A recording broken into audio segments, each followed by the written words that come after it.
অনেক কামারিকেই বসে থাকতে দেখা যায় শুক্রবার দিন উলানিয়া বন্দরের বাজারে।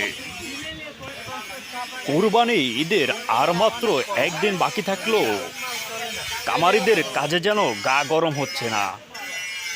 গত বছরের তুলনায় এবছর তাদের হাতের কাজ অনেক কম।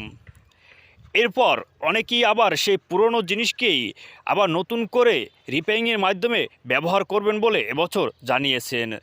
তাই নতুন করে কোনো মালামাল তাদের বিক্রি হচ্ছে না।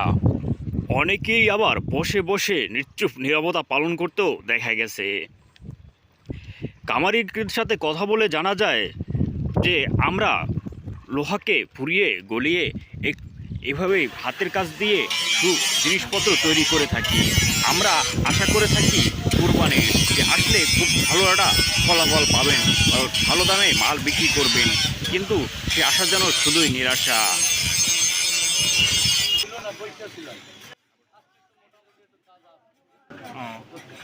গেল মানে খারাপ মনে করেন আজকে মনে করেন এই শেষ মুহূর্তে আমি 3 দিন